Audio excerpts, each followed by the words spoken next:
Ayman Mr. Lil Rayo angabuye ngoswitsa nove ida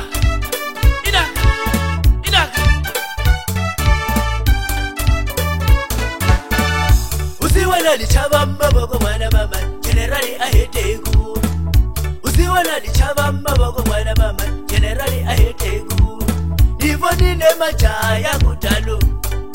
matanga imiti nivonine majaya kutalo matanga imiti nabi wotsema gwanyikunene bababa itiru wa maboko nabi wotsema gwanyikunene bababa itiru wa maboko nabi wotirana le ofisini bababa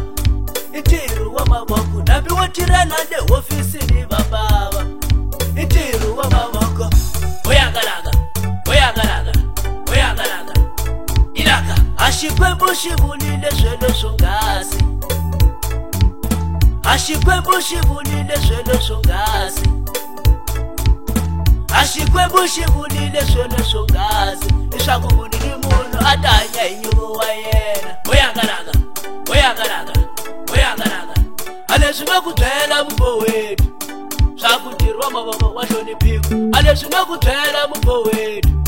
sakutirwa mababa wahloniphiwa alesuna kukhumbuza mngani wa mina sakutirwa mababa wahloniphiwa usiwana lichaba mbaboko mwana mama generali ahetegu usiwana lichaba mbaboko mwana mama generali ahetegu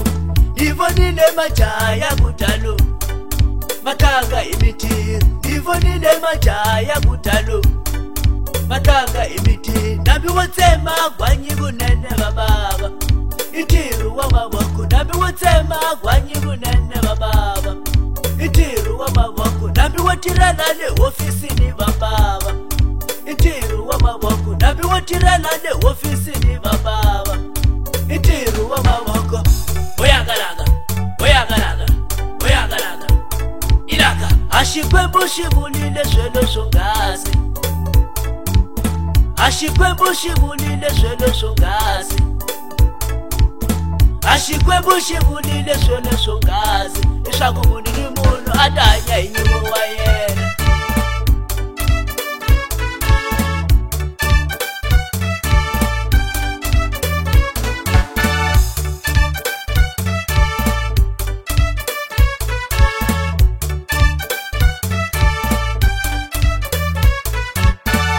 ashikwebushibulile swelo songazi ashikwebushibulile swelo songazi ashikwebushibulile swelo songazi ishaku munini muno atanya inyuko wa yena oyagalaga alesuna kutela mbo wetu sakutirwa mababa wahloniphiwa alesuna kutela mbo wetu sakutirwa mababa wahloniphiwa alesuna kukhumbuza mngani wa mina sakutirwa mababa wahloniphiwa